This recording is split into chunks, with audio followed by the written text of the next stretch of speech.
کۆمەڵێک لە ڕێخستنەکانی ناوشار و پێشمەرگە دێرینەکانی یەکێتی نیشتیمانی کوردستانن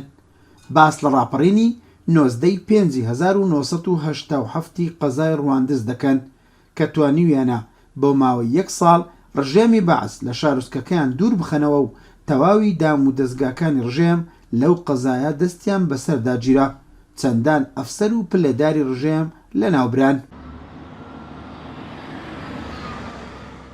حکومەت لە 16 و 17 و 18 هجوومێکی دۆڵاکۆی کرد لەوێ شکستێکی زۆر گەورەی هینە کە شکستی هینە لێرەش ڕێخستەکان زۆر گاڵتە جاریان پێکردن و ئەوەیان کرد وای لێ هات هێز بردیان کە بە قایدادا بوو لە تۆڵەی ئەو شکستە هاتن چەند خانیەک تێک بدەن کە هاتن خانیەکان تێک بدەن ڕێخستنەکان ئەو دەورەیان بوو توانیان کە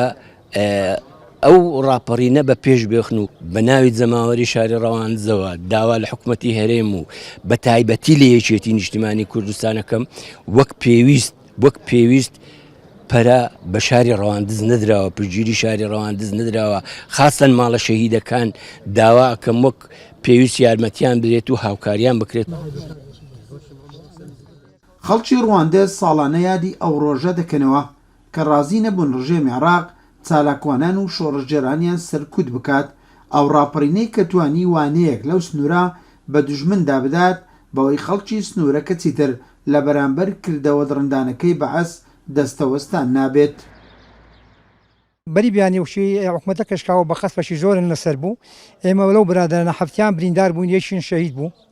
هێزەکان زۆر بەشلیمەوە ئەوزار جێخۆن بەرنەدا دوو هەند برادەی کاتن شوونی ئێمە لەو برادرانە گەڕاینەوە بریندارەکان برنە خوارێ و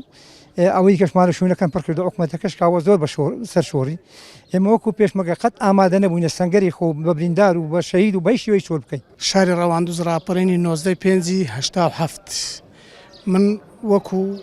کە سوکاری شەهیدی ڕاپەڕین شەهید محەممەد زەینەدین کە لە تەمەنی 70 ساڵیدا هجوومی کردە سەر منەزەمەی بەعس و لەسەر منەزەمەی بەعس شەهید بوو چەند خانوێکی شۆفەر لێدان ئەو بوو خەڵک لێی ڕاپەڕی بە پاڵپشتی جەماوەری یەکێتی ڕێخستنە دێرینەکانی یەکێتی ڕێخستنە نهێنیەکانی یەکێتی کە خەڵکیان هاندا و خەڵک ڕاپەڕی. قەزای ڕەواندز بە دووری 120 کیلۆمەتر دەکەوێتە باکووری پارێزگای هەولێر مێژووی ڕەواندز دەگەڕێتەوە بۆ زیاتر لە 370 ساڵ لەمەوبەر کە پایتەختی ئیمارەتی سۆران بووە. میر محەممەدی پاشای گەورەی ڕەواندۆز ڕابەرایەتی ئەو میرنشینەی کردووە لە سەردەمە جیاوازەکان ڕۆڵەکانی ئەو شارە هەمیشە حکمی داسەپاوی زۆردارانەی ڕژێمەکانیان ڕەت کردوتەوە. اسماعیل عوسمان، کورسات نیوز، قەزای ڕەواندز.